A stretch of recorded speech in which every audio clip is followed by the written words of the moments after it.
Makadi mama. Ndikwawo makadiko prophet. Mati chicha munoda kuti Mwari akuitirei? Da kuti ndisunungurirwewo mwana wangu anorwara asara kumba. Okay. Ko zvino zvapari kutaurwa mari dzakawandisa. Panzi pari kuda chi? Mwana wangu ari kurwara, murume wake anga akaromba, saka anga akatsvaga zvidhoma, saka zvidhoma izvi ndo zviri kurova mwana wangu, saka zviri kuda kunzi zvidzokere, zviri kuda kuti zvidzokere kwazvakabva, kwazvakatorwa kun'anga.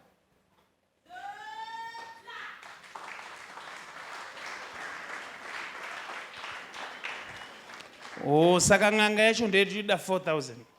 N'anga iri kuti inoda 4,000 kuti itore zvidhoma izvo. Tinozvidzosera zvidhoma zvacho. Asi murume wemwana wenyu akashayika. Akafa.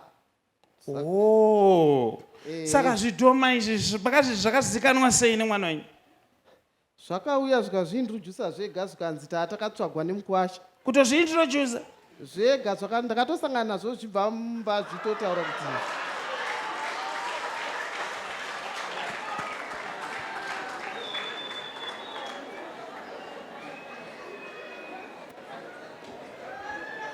imimi ndimi makatosangana nazvo.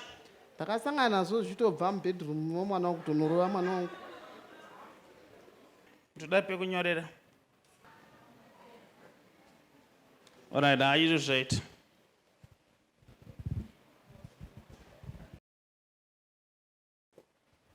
Saka mwana wenyu wacho atedza nei kuuya? Tasiya akarara akatorohwa nezvidhoma zvacho nezuro. Asi murume wenyu ariko? Hongu prophet. Anoita sei kana arohwa? Timbodzidzawo kuti zvidhoma zvinonyatsokeya munhu sei? Anenge akangovata achingoshanyarika achitongoratidza kunge ari kurwadziwa, asi kudya anenge achidya nokutomboderawo nyaya, asi anenge achingoti ndarohwa.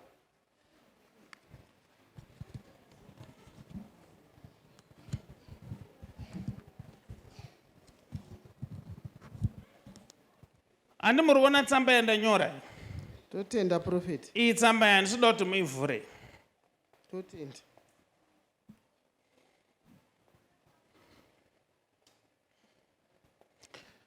Ndoda kuti muende kumba izvozvi muchibva pano.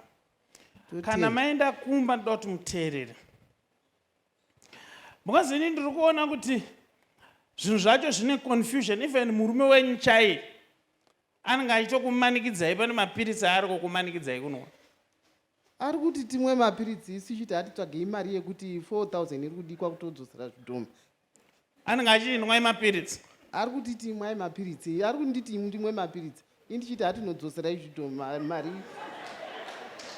Zvidhoma zidzokere. Saka zvandoda kuti tiite kumurume manje. Inini ndoda kuti mumupuruvhire kuti mimi hamupenge, mazvinzwa? Totenda. Ndoda kuti muende munonwa mapiritsi wayo. But pamunonwa mapiritsi wayo manje. Handimona, tisati tadzose atita uwana 4,000 yacho. Handiti muri kuona tsamba yandanyora iyi. Ndoda kuti muuye naye pano murume ndimutaurire chokwadi kuti zvidhoma zvidzokere izvo. Asi munonomutambidza tsamba iyi. Moya panapa musi weSunday. But inini kuti ndigone kukubatsirai ndoda kuti mudzoke Sunday panapa. Asi mambonwa zvimapiritsi zvake zvokupenga, toda kumupuruvhira.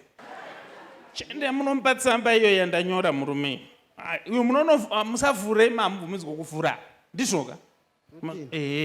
Saka chibudai muende munomupa tsamba iyo.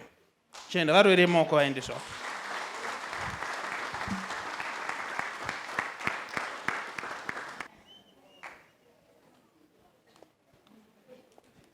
Vamika short vatongoenda. Nokuti ndikuda kuti murume wacho auye pano tigona kubatsira mudzimai wake. Nokuti mudzimai wake akadefaulta kunwa mapiritsi. Saka ndogona kuvabatsira, Mwari anogona kuvabatsira, but tinototangira ipapo. Zvese zvezvidhoma zvamafirimi esa. But tinotenda Mwari kuti vanenge vakatipa ziso racho rekugona kuona zvinhu zvacho zvese.